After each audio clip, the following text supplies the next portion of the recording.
Congress party election కన్నా ముందు ఇచ్చిన హామీలు అధికారంలోకి వచ్చిన తర్వాత ఏ విధంగా అన్నీ మర్చిపోయిన అనడంలో ఎటువంటి సంశయం లేదు అధ్యక్ష.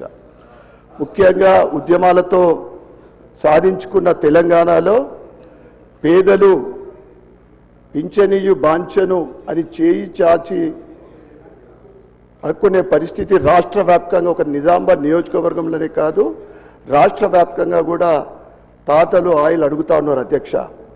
ముఖ్యంగా ఆసరా పింఛన్లు పెంచుతామని మాయమాటలు చెప్పి రాష్ట్రంలో 65 లక్షల మంది పింఛన్ లబ్ధిదారుల ఓట్లతో గద్దెనెక్కిన కాంగ్రెస్ ఈ విషయాన్ని మర్చిపోయింది అధ్యక్ష. పింఛన్ల మొత్తాన్ని ఇంకెప్పుడు పెంచుతారో అనుకుంటూ వృద్ధులు, వితంతువులు, వికలాంగులు, కల్లుగీత కార్మికులు, ఎయిడ్స్ బాధితులు కళ్ళల్లో ఒత్తులేసుకొని ఎదురు చూస్తున్నారు అధ్యక్ష. అసలు పెంచుతారా పెంచరా, కొత్తవి ఇయ్యరా అన్నది ప్రభుత్వం స్పష్టం చేయకుండా కాలం వెల్లదీస్తున్నది అధ్యక్ష.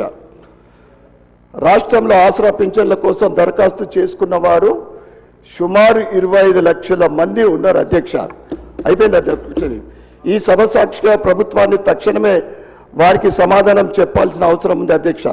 బీడీ కార్మికులు, వృద్ధులు, వితంతువులు పింఛన్ మొత్తాన్ని 4,000 చేస్తామని ప్రకటించింది. ఇచ్చిన హామీ ప్రకారం ఆసరా పింఛన్ పెంచాలని నేను డిమాండ్ చేస్తున్నాను అధ్యక్ష. ధన్యవాదాలు.